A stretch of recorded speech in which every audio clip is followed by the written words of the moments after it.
Victoria Ashford's voice cut through the VIP lounge like a sharp blade. "I'll let you marry my son, if you can walk down this runway without looking like an elephant." The words echoed across the backstage area of New York Fashion Week. For a moment, the room went silent. Then laughter exploded.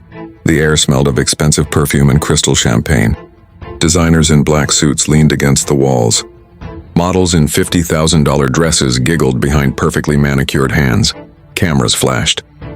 Standing in the middle of it all was a woman no one noticed before. Camila Rojas, 34 years old. Her gray cleaning uniform smelled faintly of bleach. Her hands were rough from years of scrubbing hotel floors. In her arms, she carried a bag filled with dirty linens used by the models. To them, she wasn't a person, just the cleaning lady, someone invisible. For Vogue America, lifted her champagne glass and smirked. "Walk the runway like a model and without stumbling like a cow. Do that and I'll let you marry my son." More laughter. Her son Sebastian stood nearby, embarrassed. "Mom, please stop," he muttered. Entertaining. She looked Camila up and down with cruel amusement. "Look at those wide hip and that awful uniform and that skin. Do you really think someone like you belongs where goddesses walk?" Silence filled the room. Everyone expected Camila to lower her head, apologize, and disappear. But instead, she dropped the bag of dirty linens. The sound echoed across the marble floor. Slowly, she removed her latex gloves. They fell softly to the ground. Camila lifted her eyes and looked directly at Victoria. "Are you serious, ma'am?" she asked calmly. "In front of everyone here, I promise. Walk that runway with grace and my son will marry you." For a moment, her eyes closed.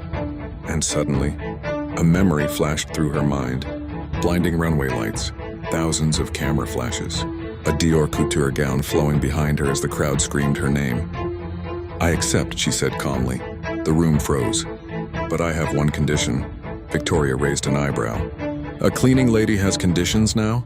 Camila's voice remained steady.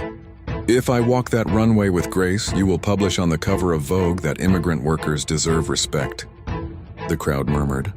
"And you will donate $1 million to a fund supporting Latina women in the fashion industry." She paused. "The women who sew your clothes and clean your hotels and make your fashion world possible." The room became heavy with tension. Victoria's smile faded for a second. "Are you insane?" Camila smiled slightly. "Heir to 200 million. She stepped closer. "1 million is nothing to someone like you." Then she said quietly, "Unless you don't keep your word."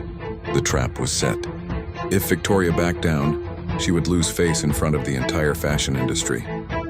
If she agreed, she might lose $1 million. Victoria looked around at the watching crowd. Then she smirked. "Fine," she said confidently. "Walk the runway," because she was certain of one thing.